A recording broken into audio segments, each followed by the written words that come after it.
پیتے ہو یہ تو حرام ہے. کہ کیا بات کرتے ہو یار, شراب تو حضرت عمر بھی پیتے تھے, خالد بن ولید بھی پیتے تھے, فلاں صحابی پیتے تھے, بڑے بڑے صحابہ نے پیے.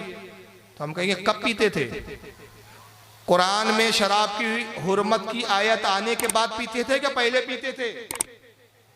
پہلے پیتے تھے. جب قانون آ گیا, قانون نافذ ہو گیا, اس کے بعد نہیں پیے. قانون آنے کے بعد وہ کام کرو تو جرم ہوتا ہے. تو ٹھیک اسی طرح جب تک حکم آیا ہی نہیں تو نبی نے منافق کی نماز اگر پڑھائی بھی تو اس پر کوئی پوچھ نہیں ہے, اس کے تعلق سے کوئی پرتش نہیں ہے, کیونکہ ابھی حکم ہی نہیں آیا. مگر جب حکم آ گیا تو اللہ کے نبی نے بھی پوری زندگی کسی منافق کی نماز جنازہ تو پڑھانا دور, اللہ نے فرمایا قبر پہ بھی مت کھڑے ہونا. تو جو آیت منسوخ ہے, جو حکم منسوخ ہے, منسوخ سے استدلال کرتا ہے کم بخت, اور اس کو یہ حدیث نہیں نظر آتی. آئیے ذرا یہ دیکھیے, امام قاضی عیاض بہت بڑے وقت کے محدث اور امام گزرے, ان کی کتاب کے حوالے سے دکھا رہا ہوں, اور اس کو بہت سارے محدثین نے لکھا ہے. کہاں چلے گیا؟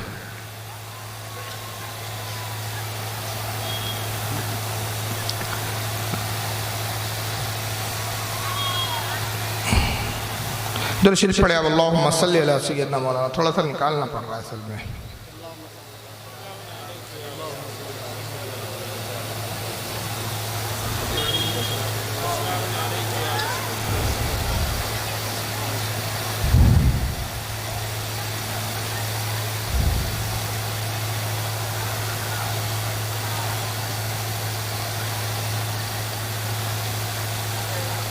دیکھیں یہ ہے امام قاضی عیاض, جامع ترمذی ہے, معاف کیجئے میں قاضی عیاض کی وہ دوسری حدیث ہے وہ چھوڑ دے رہا ہوں, چلیے وقت بچاتا ہوں تھوڑا سا, حالانکہ وہ بھی ایک حدیث ہے.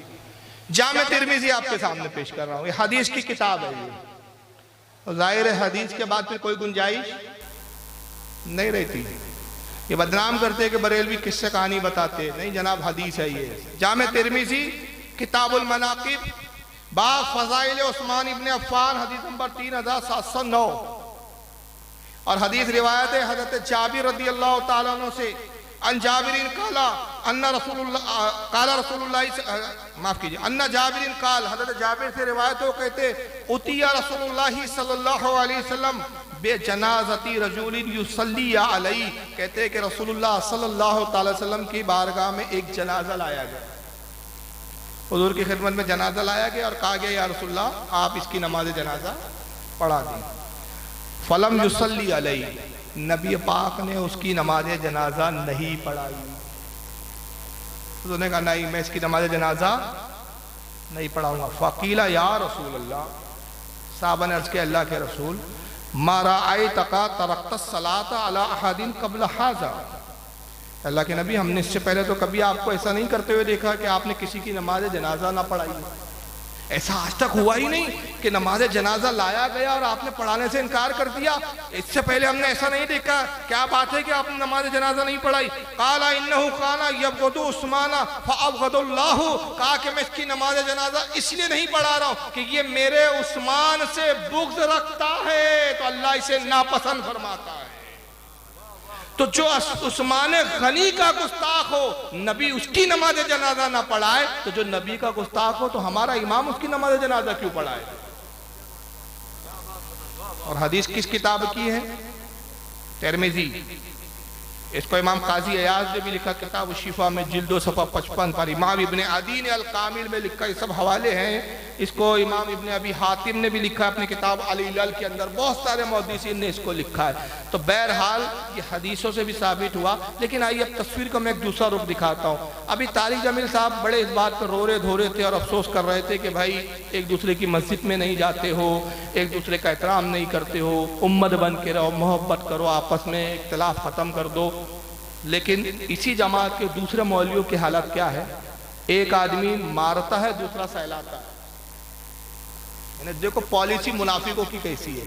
اب اسی جماعت کا, اسی کی گروہ کا, اسی کا تعلق رکھنے والا اس مولوی کا نام ہے طارق مسعود. اچھا نام بھی ملتے جلتے ہیں ان کے, ایک ہے طارق جمیل اور دوسرا ہے طارق مسعود. اب ذرا طارق مسعود کو ذرا سن لیجیے آپ. یہ میرے کو ویڈیو نہیں مل سکا, شاید اس کا ویڈیو ہے بھی نہیں, ہم نے بہت تلاش کیا, نیٹ پہ آڈیو ملا.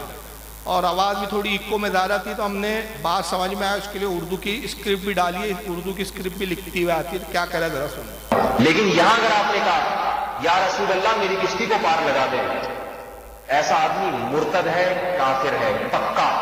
آواز سمجھ میں آئی ہے؟ کچھ آ رہی ہے کیا؟ کچھ آ رہی ہے نا؟ کہتا ہے کہ اگر آپ نے کہا یا رسول اللہ میری کشتی کو پار لگا دے، بولتے ہیں نا شاعر حضرات بھی بولتے ہیں یا رسول اللہ مدد کیجئے، یا رسول اللہ میری کشتی کو پار لگا دیجئے، تو مولوی جی کہتے ہیں کہ اگر آپ نے کہا یا رسول اللہ میری کشتی کو پار لگا دو، تو ایسا آدمی مرتد ہے، کافر ہے پکا، وہ اسلام سے خارج ہو گیا، کافر ہو گیا ہو۔ اور ابھی تک طارق جمیل کیا آپ راگ الاپ رہے تھے، ایک دوسرے کو کافر کہتے ہو، ان کی جماعت کے لوگ سب کو یا رسول اللہ کہنے والے سب کو کافر بتا دیا، اور کافر بھی کیسا ہے، چھوٹا موٹا نہیں۔ آگے سنو اس بالکل اس میں اور ہندوؤں میں کوئی فرق نہیں ہے، 360 بالکل اس میں اور ہندوؤں میں کوئی فرق نہیں، بالکل اس میں اور ہندوؤں میں کوئی فرق نہیں ہے، 360 بتوں کے سامنے جھکنے والا، گائے کا پیشاب پینے والا، اور ایک ایسے موقع پہ یا رسول اللہ مدد کا نعرہ لگانے والا، دونوں گندے پلید نجس جن کا مسجد حرام میں داخلہ منع۔ کافر بھی کتنا بڑا ہے وہ، بالکل اس میں اور ہندوؤں میں کوئی فرق نہیں ہے، بالکل اس میں اور ہندوؤں میں کوئی فرق نہیں، ہندوؤں میں اور اس میں 360 بتوں کے سامنے جھکنے والا، گائے کا پیشاب پینے والا، اور ایک ایسے موقع پہ یا رسول اللہ مدد کا نعرہ لگانے والا، دونوں گندے پلید نجس جن کا مسجد حرام میں داخلہ منع۔ تو کہتا ہے کہ ایسے کافر کہ ہندو اور ان میں کوئی فرق نہیں، دونوں گندے پلید نجس 360 بتوں کے سامنے جھکنے والا، 360 بتوں کے سامنے جھکنے والا، گائے کا پیشاب پینے والا، اور یا رسول اللہ مدد کا نعرہ لگانے والا، دونوں گندے پلید نجس، ان کا مسجد حرام میں داخلہ بھی منع۔ ذرا نفرت کا لب و لہجہ دیکھیں، اور آپ اپنے جلسوں میں بڑے نعرے لگاتے تھے بھائی یا رسول اللہ نعرے رسالت، یا رسول اللہ نعرے رسالت، یا رسول اللہ۔ ان مولوی صاحب کے نزدیک تو آپ اتنے بڑے بدترین کافر ہو گئے بھائی کہ ہندوؤں میں اور آپ میں کوئی فرق بھی نہیں ہے، گائے کا پیشاب پینے والا اور آپ میں کوئی فرق نہیں ہے، 360 بتوں کے سامنے جھکنے والے اور آپ میں کوئی فرق نہیں ہے، اور آپ ایسے گندے پلید نجس ہے، ایسے ناپاک ہے کہ آپ کا داخلہ بھی منع۔ تو ایک طرف جو ہے محبت کا راگ الاپنے کی بات ہوتی ہے، اور دوسری طرف نفرت کی بات ہوتی ہے۔ اب آئیے میں صرف اس تعلق سے 2 روایتیں سامنے پیش کر دیتا ہوں کہ ان جاہلوں کا فتویٰ کہاں تک جاتا ہے۔ یہ امام بخاری کی کتاب ہے الادب المفرد۔ کس کی کتاب ہے؟ امام بخاری کی۔ اب ظاہر ہے کہ امام بخاری سے بڑا محدث اور کوئی نہیں ہے، امیر المومنین فی الحدیث مانا جاتا ہے ان کو۔ ادب المفرد، باب ما یقول الرجل اذا خدرت رجلو، کہتے ہیں کہ یہ باب قائم کیا کہ وہ شخص کیا کہے جس کا پیر سن ہو جائے۔ ایک بیماری مرض ہوتا ہے کہ جس کے اندر پیر آدمی کا بالکل سن ہو جاتا ہے، اگر اس میں سوئی چبھائے تو درد کا احساس نہیں ہوگا، اگر آپ پیر پہ مارے، ہتھوڑا بھی مارے تو اس کو احساس نہیں ہوتا درد کا۔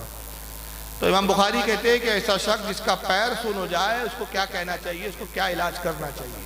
اب ذرا امام بخاری کا علاج دیکھیے، حدیث نمبر 964۔ امام بخاری کہتے ہیں حدثنا ابو نعیم قال، حدیث بیان کی ہم سے ابو نعیم نے، قال حدثنا سفیان، و حدیث بیان کی ہم سے سفیان نے، عن ابی اسحاق، اور انہوں نے روایت کی ابی اسحاق سے، عن عبد الرحمن ابن سعد، اور عبد الرحمن ابن سعد سے وہ روایت کرتے، قالا کہتے خدرت رجل ابن عمر، کہتے کہ حضرت عبداللہ ابن عمر صحابی رسول کا پیر سن ہو گیا، سوئی بھی چباؤ تو احساس نہیں، ہلے ڈلے سے معذور ہو گئے، بستر پہ پڑے رہتے تھے، بہت علاج کرایا عبداللہ ابن عمر نے، کوئی فائدہ نہیں ہوا۔ فقال له رجل، تو ایک شخص نے، یقیناً وہ بھی صحابی تھے کیونکہ دور صحابہ کا ہے، یا کم سے کم تابعی تھے، انہوں نے حضرت عبداللہ ابن عمر سے کہا اذکر احب الناس الیکا، اے عبداللہ ابن عمر اس کو پکاریے، اس سے مدد مانگیے جس سے آپ سب سے زیادہ محبت کرتے ہیں۔ تو راوی کہتے ہیں فقالا یا محمدہ، حضرت عبداللہ ابن عمر نے گھر پہ بیٹھے بیٹھے ہی پکارا یا محمدہ، اے محمد صلی اللہ علیہ وسلم میری مدد کیجئے۔ امام طبرانی اس حدیث کو معجم الکبیر میں لکھ کے کہتے ہیں کہ انہوں نے جیسی ندا لگانا شروع کی، کچھ وقت گزرا ان کا پیر ایسے ٹھیک ہوا جیسے کبھی سن ہوا ہی نہیں تھا۔ یا رسول اللہ یا محمد کا نعرہ کون لگا رہا ہے بھائی؟ صحابی. اور آج کے ان لوگوں کے نزدیک جو یا محمد یا رسول اللہ کہے تو اس کی حالت کیا ہے؟ گندا، نجیس، پلید. مسجد حرام میں بھی اس کا داخلہ منع. اور یہ حدیث امام بخاری کے علاوہ بہت سارے اماموں نے لکھی ہے. ابن سعد نے لکھا ہے اس کو طبقات الکبریٰ میں، اس کو امام نووی نے الاذکار میں لکھا ہے، امام مناوی نے فیض القدیر میں لکھا ہے، بہت سارے محدثین نے لکھا ہے.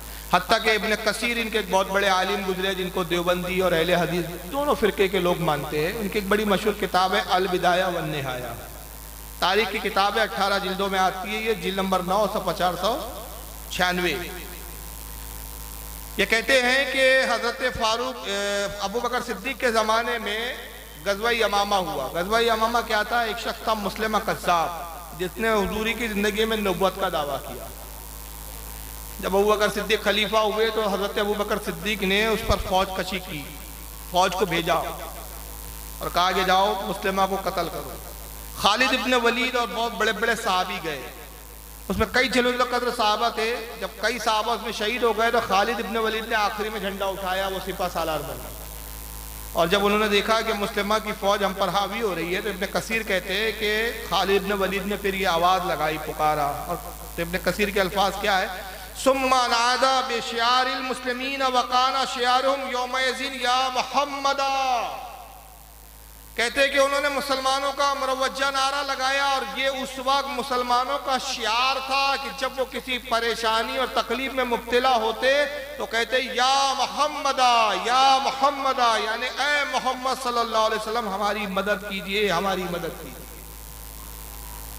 تو یہ صحابہ کا عقیدہ پتہ چلتا ہے. تو ایک طرف ان کا کہنا یہ ہے کہ فرقہ واریت کی بات مت کیجئے، اور دوسری طرف حالت یہ ہے کہ یہ خود سارے مسلمانوں کو کافر کہتے ہیں نظر آئے. سعودی عرب کے ایک مولوی ہے، سعودیہ میں بیٹھتے ہیں، اسی جماعت سے تعلق رکھتے ہیں. یہ حرم میں بیٹھ کے کیا بولتے ہیں ذرا سن لیجئے ان کو. نام ہے ان کا شیخ مکی. پنجتن پاک کے بارے میں کیا عقیدہ ہے؟ جو یہ عقیدہ رکھتا ہے وہ کافر ہو جاتا ہے. کیا روکا ہے میں نے ابھی آگے اور سنیے گا. کسی نے سوال کیا کہ پنجتن پاک کے بارے میں کیا عقیدہ رکھنا چاہیے. پنجتن پاک سمجھتا ہے نا کسے کہتے ہیں؟ ہاں ارے بولیے کون 5 لوگ ہیں یہ جن کو پنجتن پاک کہتے ہیں؟ ایک رسول اللہ کی ذات، دوسرا حضرت علی، تیسرا حضرت سیدہ فاطمہ، چوتھے امام حسن اور 5ویں امام حسین. 5 لوگوں کو مل کے کہا جاتا ہے پنجتن پاک. سوال ہوا پنجتن پاک کے بارے میں کیا عقیدہ رکھنا چاہیے. مولوی جی کہتے ہیں جو یہ عقیدہ رکھتا ہے وہ کافر ہے. کافر کیوں ہے؟ جواب و دلیل سنیے. کیا عقیدہ ہے؟ جو یہ عقیدہ رکھتا ہے وہ کافر ہو جاتا ہے. پنجتن پاک کا معنی یہ ہے کہ یہ 5 جو ہیں نا یہ تو پاک ہیں، باقی سب ناپاک ہیں. یہ تم نے ان کی اندر کے بغض کو تو سمجھا نہیں. ان کے اندر کے بغض کو سمجھا نہیں. پنجتن پاک کا مطلب اب قبر میں ٹانگ اٹک رہی ہے، بڈھے لٹک رہی ہے، آخری عمر میں جا آرام کر، عقل چل نہیں رہی ہے تیری جاہل. پنجتن پاک بولے تو اس کا مطلب یہ کہ صرف یہ 5 پاک ہے، باقی سب ناپاک ہے. ارے جاہل کے بچے، ان کو پاک بولا تو باقی سب ناپاک کہاں سے ثابت ہو گئے؟ اب آپ نے کہا قرآن پاک، تو قرآن پاک بولے تو باقی ساری کتابیں ناپاک ہو گئی کیا؟ آپ نے کہا مدینہ پاک، مدینہ پاک، تو مدینے کو پاک بولا تو سارے شہر ناپاک ہو گئے کیا؟ آپ کہتے ہیں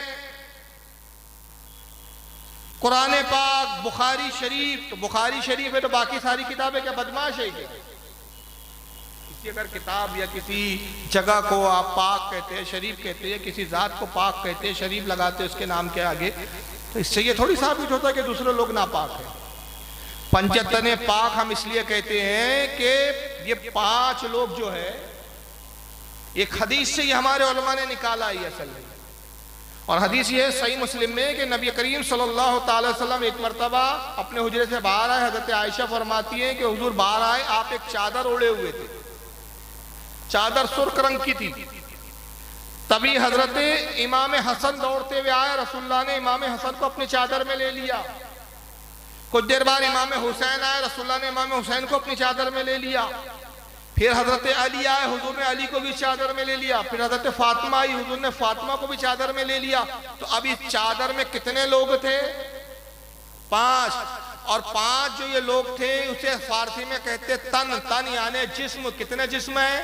5. ایک ہے تن رسول، دوسرا ہے تن علی، تیسرا ہے تن فاطمہ، چوتھا ہے تن حسن، پانچواں ہے تن حسین. یہ 5 تن ہیں. اور آقا نے صحیح مسلم کے الفاظ ہے کہ 5 کو چادر میں لیا اور پھر اس کے بعد اللہ کی طرف، آسمان کی طرف نگاہ اٹھا کے عرض کرتے اللہم ہؤلاء اہل البیتی، اے پروردگار عالم یہ میرے اہل بیت ہے، یہ میرے گھر والے ہیں. اور اس کے بعد پھر آپ نے قرآن کی آیت جو ہے تلاوت کی اور آیت یہ پڑھی کہ انما یرید اللہ لیذھب عنکم الرجس اہل البیتی ویطہرکم تطہیرا، کہ اللہ فرماتا اے نبی کے گھر والو، اللہ تو یہ چاہتا ہے تم سے ہر ناپاکی کو دور کر دے اور تمہیں خوب صاف ستھرا فرما دے. تو یہ پاک ان کو کس نے کہا ہے؟ اللہ نے. اور اللہ نے، اللہ کے رسول نے 5 کو اپنے ساتھ چاروں کو سمیٹ کر 5 جسموں کو ایک چادر میں رکھ کر بتایا اور یہ آیت پڑھ کے بتایا کہ یہ 5 تن پاک ہے. مگر یہاں نفرت دیکھیے کہ اہل بیت کو اگر آپ 5 تن پاک بھی بولتے ہیں تو اس سے بھی آپ کافر ہو جاتے ہیں. اور یہ اتنا بڑا جھوٹا شخص ہے، قذاب اس کو اگر بولے نا، کہ آدمی ویسے بھی مسجد پہ جھوٹ بولنے سے ڈرتا ہے. ایک ہوتا ہے کہ ممبر پہ بیٹھ کے بولنے سے جھوٹ بولنے سے ڈرتا ہے، لیکن ان کے جھوٹ کا عالم یہ ہے کہ اللہ کی پناہ کہ یہ حرم میں بیٹھ کے جھوٹ بولتا ہے. ذرا آئیے اس کا حرم میں ایک جھوٹ دیکھ لیجئے کیا ہے، سن لیجئے.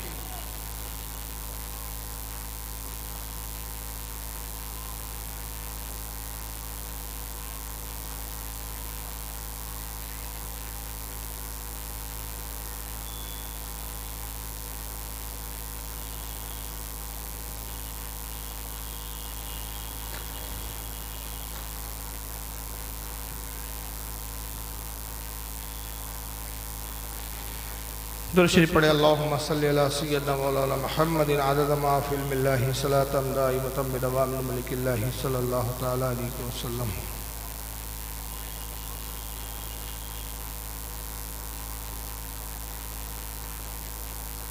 سنیے کہتے جی کہ بریلویوں کا کون کون سا عقیدہ شرک والا ہے؟ پہلے مجھے یہ بتاؤ ان کا کون کون سا عقیدہ توحید والا ہے؟ پہلے مجھے یہ بتاؤ ان کا کون کون سا عقیدہ توحید والا ہے؟ تم بتا دو شرک والا، میں بتا دیتا ہوں. اگر قبروں پہ سجدہ کرنا یہ توحید والا عقیدہ ہے، قبروں پہ طواف کرنا یہ توحید والا عقیدہ ہے، ہر سال بزرگوں کا عرس منانا، عرس جانتے ہو کیا ہوتا ہے؟ عرس ہوتا ہے شادی، یعنی اللہ سے ہر سال شادی کراتے ہیں، یعنی اللہ سے ہر سال شادی کراتے ہیں. مولوی صاحب کی بات سن رہے ہیں، حرم میں بیٹھ کے کیا بول رہے ہیں؟ جھوٹ.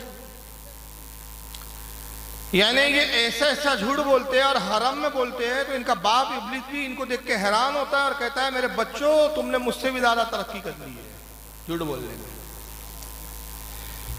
اس سے سوال ہوا کہ بھائی بریلیوں کا کون کون سا عقیدہ توحید والا ہے؟ تو مولوی جی کہتے ہیں کہ کوئی بھی بریلیوں کا عقیدہ توحید والا نہیں ہے. تم توحید والا عقیدہ ایک بتا دو بریلیوں کا، میں ان کا شرک والے عقیدے بتا دیتا ہوں. یعنی سارے عقیدے جو ہے وہ بریلیوں کے وہ کیا ہے؟ سب مشرکانہ ہیں، سب شرک والے ہیں.